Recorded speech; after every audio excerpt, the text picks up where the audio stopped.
Welcome to the fourth unit of second section of physiology paper. The section title is partial pressure of oxygen and carbon dioxide. Actually, the role of this partial pressure, how it is going to play a vital role in the gaseous exchange process is going to be explained with this particular presentation. So when you take an alveolar air, it is going to differ in composition to that of atmospheric air. The atmospheric air and alveolar air is not going to have the same composition, as everybody knows it. The atmospheric air is going to contain about 78% of nitrogen and 20% around oxygen and only less than 1%, that to 0.03% carbon dioxide, and it contains very less amount of other gases. Okay, so this is what the composition of atmospheric air. But when you take the air of alveolar, it is going to differ from this atmospheric air. The nitrogen, which is actually rich in the atmospheric air, is going to play a vital role in the case of living organisms. Nitrogen plays a vital role in the component formations like amino acids, nucleic acids. Okay, like alkaloids in the case of plants. So this is how the nitrogen plays a vital role. But in the case of gaseous stage, in humans, it is not going to have that much positive effect in a human. If you have a rich amount of ammonia gas in a human body, then it's become toxic to human. Okay, so in the gaseous state, it is not that much good for the case of human. So the human is not going to take the nitrogen in the gaseous form from the atmospheric air. Okay, so the human is going to take only the oxygen from the atmospheric air. The nitrogen is going to be taken up by human only through the form of ammonium compounds. In the case of organic form, it is going to be taken up by animals and plants as well as the human. Okay, then when you see about the case of nitrogen, how the nitrogen is going to be expelled out, are removed, excreted out from the human. It is in the form of urea and uric acid.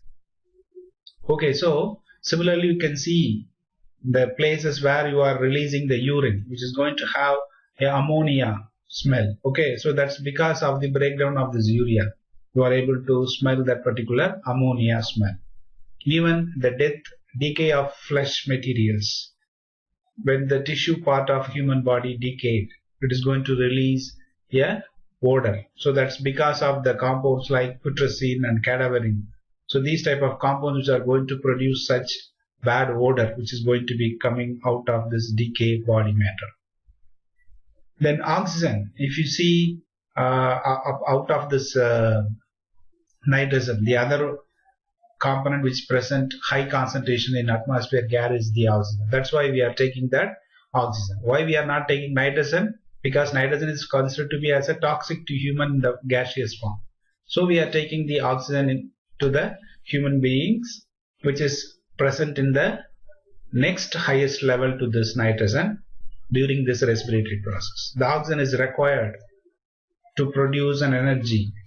It is the terminal factor for receiving electrons through this electron transport chain. So if you are not taking oxygen, then the body is unable to produce energy. So the ultimate terminal point for the ATP production is going to be an oxygen. Then this oxygen is also required for the synthesis of many compounds.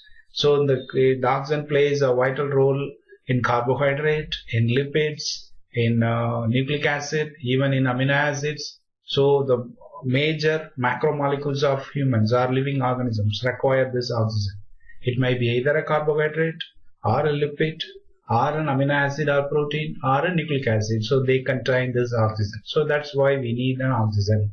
Not only to produce energy, but also to the structural nature. So for the formation of compounds, we need this nitrogen. We need this oxygen. That's why we require this oxygen, and we are taking out this oxygen from the atmosphere. Similarly, when the atmospheric air, it goes to the lungs, the air is not same as that of atmospheric air when it goes to the respiratory zone.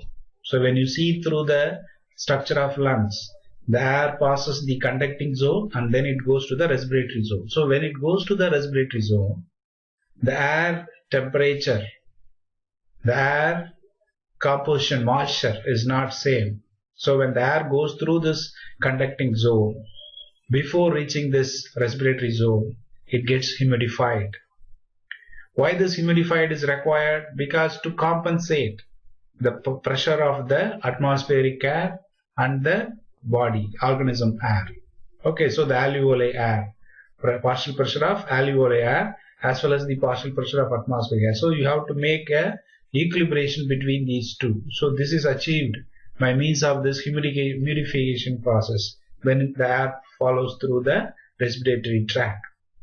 So when the air follows the partial pressure of water vapor, it is going to be mixed with that of atmospheric air so that it dilutes the pressure of other components which are present in the atmospheric air. For example, if you take the partial pressure of oxygen, it is around in the atmospheric air is around 159, means it gets reduced to 149 due to this addition of this particular water vapor. Okay, so this humidification process also plays a vital role during the respiratory process. So the factors, the physical factors which plays a vital role in the case of functions of lungs is lung compliances. The lung compliances can be defined as the change in lung volume. Change in lung volume in transpulmonary pressure expressed as del V by del P. So lung compliance means it is defined as the change in lung volume per change in transpulmonary pressure. Okay, so a given transpulmonary pressure, in other words, will cause greater or lesser expansion depending on the compliance of the lung. So how much the lungs can able to say expand, or it is going to condense. So that is what these things are going to explain. Then the elasticity refers to the tendency of a structure to return its initial size after being distended. After it gets expanded, how well it is going to come back to its normal shape and size, that is known as the elasticity. Okay, so this is all achieved with the help of this elastin protein which is present in the lungs, which maintains the elasticity of the lungs. The lung compliance is achieved by the pressure. Then the forces that act to resist the distension. You can't expand the lungs out of certain level. So that is all achieved with the help of this surface tension. So the force that act to resist distension include elastic resistance and the surface tension. That is exerted by the fluid. So the surface tension is actually exerted by the fluid which is present in the lungs. So the lung, they are going to provide this particular property of surface tension.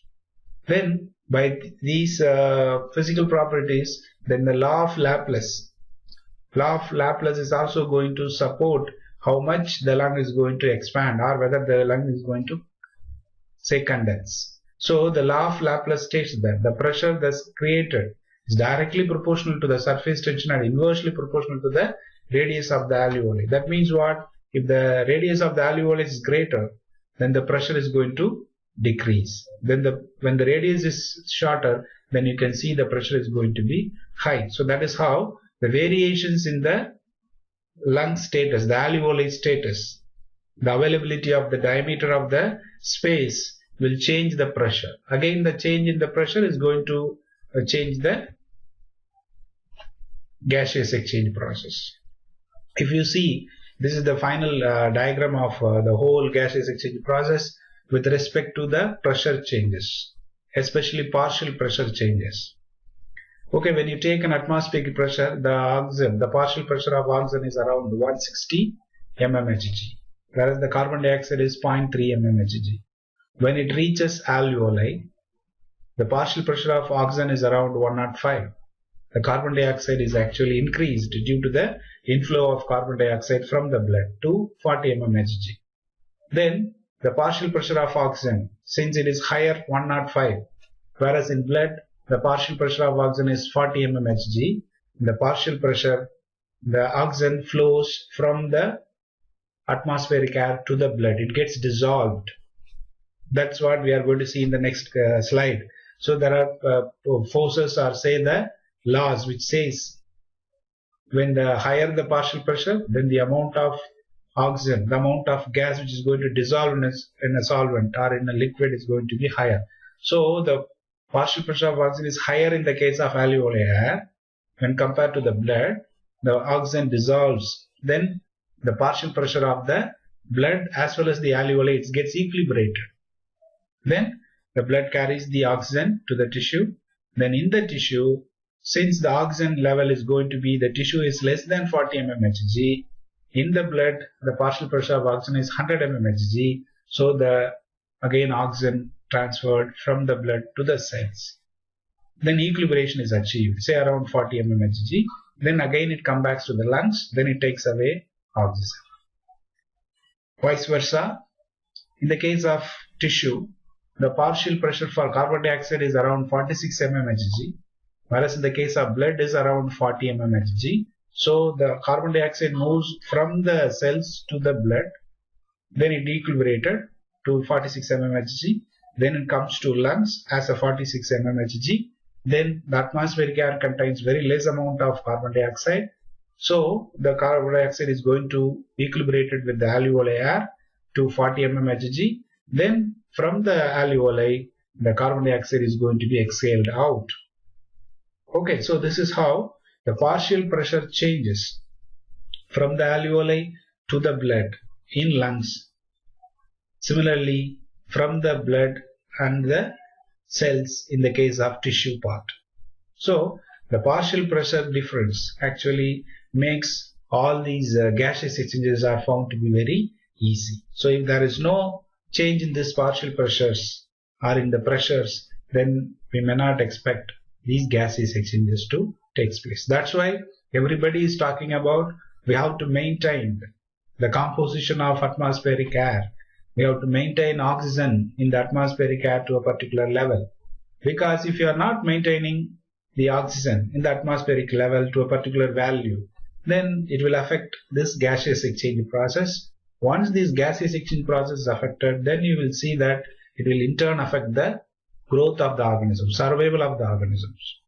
Okay, so the gaseous exchanges are all achieved with the help of this pressure changes. Especially it follows the law, Boyle's law. Boyle's law is going to be followed, which states that the pressure of a given quantity of gas is inversely proportional to its volume.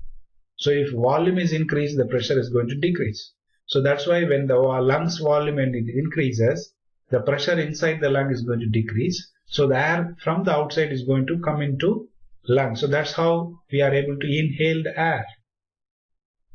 Okay, when you decrease the volume, that means when you compress the lungs, the air comes out of lungs, because when you are decreasing the volume, the pressure inside increases, so the air comes out. So that is what the respiration process follows Boyle's law. Then the Dalton's law states that how to calculate the total pressure. The total pressure of the air in the alveoli is calculated by adding the partial pressure of each gases. So the atmosphere is going to contain nitrogen, oxygen, carbon dioxide. Then you have to add the partial pressure of all these gases to get the total pressure of the air. So that's what the Dalton law says, that the total pressure of a gas mixture is equal to sum of the pressure exerted by each individual gases in the mixture. So that is how we are able to see the effect, why the oxygen goes into the human body, why the carbon dioxide are come out of the human body. Only because of these partial pressure changes or difference between oxygen of atmospheric oxygen as well as the human body blood oxygen in the lungs. Vice versa for carbon dioxide. So these changes actually are responsible for the gaseous exchanges. Then one more law. We already saw 4 laws. Laplace law we already saw, Dalton's law, and then we saw about just now Dalton's law we saw. So now next we are going to see about Henry's law. According to Henry's law, the solubility of gas in the fluid, which is a physical constant, the nature of solubility of a gas is going to be a constant. The temperature of a body is going to be a constant in a normal conditions. So which one is going to decide the gaseous exchange? That is what the pressure, that is what the concentration.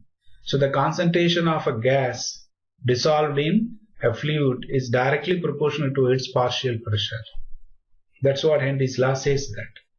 So there should be the difference should be there between the atmospheric air and the alveolar air. Okay, so if atmospheric air contains more amount of carbon dioxide, if it is greater than 50 mmHg is present in the atmospheric air, then you cannot exhale carbon dioxide. If the atmospheric air contains the partial pressure of carbon dioxide is very less than 10 or 5, then only you can able to exhale carbon dioxide. So that's what Henry's law says that. Because we are going to maintain the solubility nature is going to be a constant, temperature of the body is going to be a constant, then the partial pressure is the deciding factor for the gaseous exchange. That's why we have to maintain the gas composition in the atmospheric air. That's very, very vital. Okay, so everybody should maintain that. That's why we are talking about pollutions. So why we are always talking about pollution? Because if you are not considering this pollution, if you are not removing this polluting component in the atmospheric air, it may affect the gaseous exchange process of an individual. Okay, even I hope everybody knows the carbon monoxide can able to poison an individual. It can lead to a coma condition because it can easily dissolved in blood. Okay, because of its partial pressure effect when compared to the partial pressure in the blood.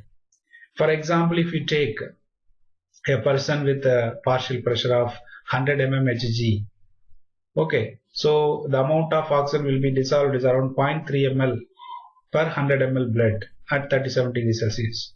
If you reduce the partial pressure of oxygen to 50 mmHg, then the amount of oxygen is dissolved in the blood is also reduced to 0.15 ml. Okay, so that is how the partial pressure plays a vital role for the gaseous exchange process. This is what explained by Henry's law, Dalton's law, Boyle's law and Laplace's law. So these are the four laws which plays a vital role, which explains the gaseous exchanges. So even though the gaseous exchange is found to be a physiological process, but everybody now understood how the physical components, physical contribution, physical science is going to play vital role for the gaseous exchange. And then this slide, what you are seeing now, explains the variations of the oxygen as well as carbon dioxide in terms of their solubility, the amount of dissolved oxygen, dissolved carbon dioxide. You can see the amount of oxygen in the atmospheric air when it enters into the alveoli, it will contain oxygen is around 840 ml per minute.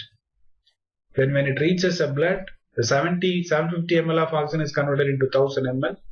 Then after it goes to tissue, it donates 250 ml oxygen to the cells and it converted into 750 ml. Then it again comes to lungs, where again it takes up the 750 is converted into 1000. So say around 250 ml of oxygen is taken up. So 840, if you reduces around say 250, then what happens? So around 600 ml per minute of oxygen is released to the environment back during the ventilation process. Okay, so per minute I already told you 4 liter of atmospheric air per minute reaches to the lungs. Similarly, 5 liter of blood comes to lungs per minute. Similarly, when you see about carbon dioxide, okay, we are not taking any carbon dioxide from the atmosphere. So from the cell, the blood usually contains 2600 ml carbon dioxide. Then it takes 200 ml of carbon dioxide from the cells and it's get converted into 2800 ml carbon dioxide. Then comes to lungs. Then the 2800 ml releases 200 ml of carbon dioxide and then it converted into 2600 ml carbon dioxide. Then it goes back. Then the 200 ml of carbon dioxide from the lungs it's released to the atmosphere. So the amount of carbon dioxide released per minute by a person is going to be around 200 ml. Similarly, in the case of oxygen, what we are taking is going to be around 250 ml. So we are taking out 250 ml of oxygen by the human body, and we are releasing 200 ml of carbon dioxide per minute. Okay, so this is what we are going to represent the gaseous exchange in terms of volume, ml. Okay, so next we are discussing about the functioning of lungs in different terms. Different terminologies are used to explain the volume of lungs and its capacities. Function of the lungs are decided by measuring all these factors. What are these factors? Say for example, tidal volume. So tidal volume is always going to be present between a particular value. Say around, the tidal volume is around 500 ml. That is, every time when we breathe, this is the amount of ml which is going to be going outside or going inside. So that is known as the tidal. It's like a wave of a sea regularly occurs. So this is around the tidal volume. So this volume is around 500 ml.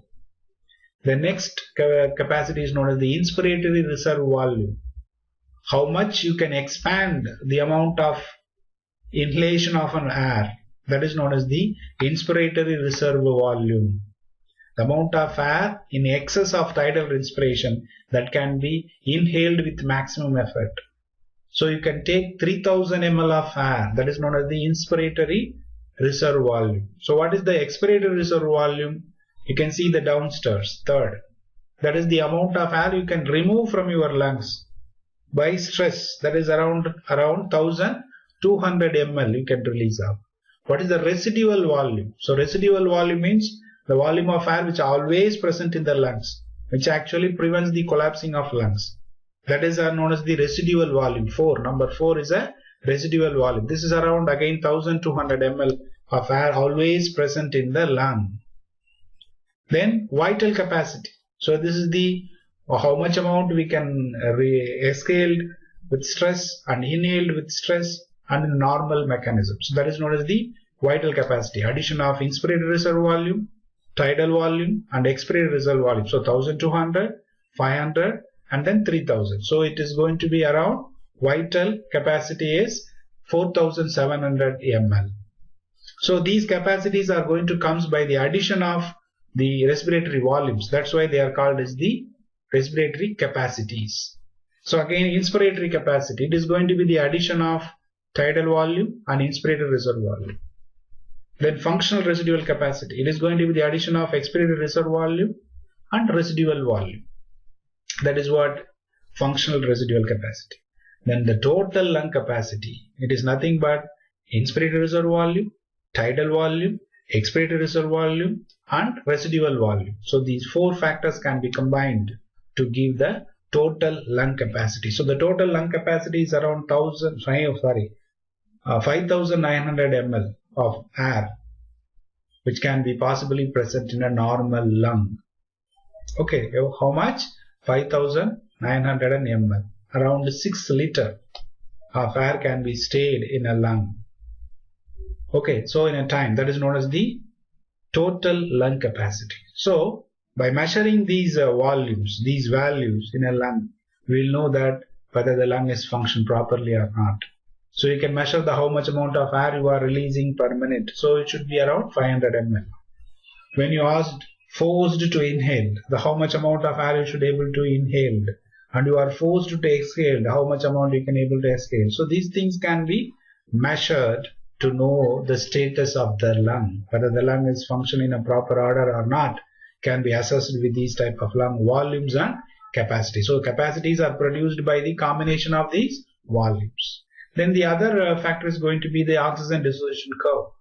This oxygen dissociation curve is going to explain how the gaseous exchange occurs in our body with respect to hemoglobin and partial pressure of oxygen. When you draw a plot between hemoglobin saturation and partial pressure of oxygen, you will get a sigmoidal curve.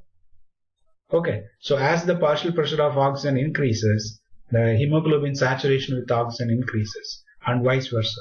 As the partial pressure decreases, then the percentage saturation is also decreases.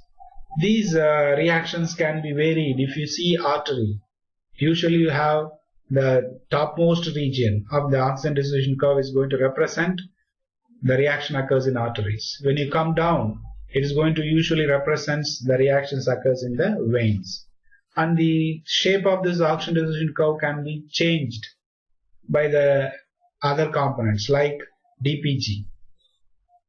Diphosphoglycerate, 2,3 biphosphoglycerate can change the shape of this oxygen dissociation curve. The curve can be shifted to the right hand side when you add DPG. When you remove DPG from the blood, then it is going to shift the effect, that is, it is going to shift the curve to the left hand side. That means what? The DPG can decreases the saturation of hemoglobin. When you add the DPG, the oxygen dissociation curve is shifted to right hand side. So it reduces the hemoglobin saturation, gaseous exchanges. Similarly, the temperature. If you reduce the temperature, it shifted the curve to the left hand side. It increases the gaseous exchange. When you shift or increase the temperature, it reduces the gaseous exchanges. That's why it is very difficult for us in the case of increased temperature conditions. We can easily exhaust it. Similarly, the pH. When the acidity, when you're having more acidic, when the pH is very low, then the gaseous exchange is affected. When you have a less acidity, that means higher pH, then the curve is shifted to the left hand side. So easily the hemoglobin can be saturated. Similarly, the hemoglobin of human as well as fetal is going to differ because the mother has to supply oxygen to the child. So the child hemoglobin should be should have an affinity towards oxygen than the adult hemoglobin. So that is what you can see in the curve. The curve is shifted to the left hand side in the case of fetal hemoglobin. It shows that the hemoglobin will have more affinity towards oxygen. So that's what I already told. Low acidity or without DPG. So they are all favoring the lower temperature. They are all favoring the association of oxygen with hemoglobin. So these differences shows that even the hemoglobin with the oxygen interactions is all decided by a level of carbon dioxide, level of temperature, the DPG level, and the acidity, the pH of the blood. These are the factors which will affect the binding of oxygen to the hemoglobin. Once again repeating, the saturation of hemoglobin with oxygen is decided by the pH of the blood, DPG level, carbon dioxide level, and temperature of the body. So these four factors will affect this oxygen dissociation curve.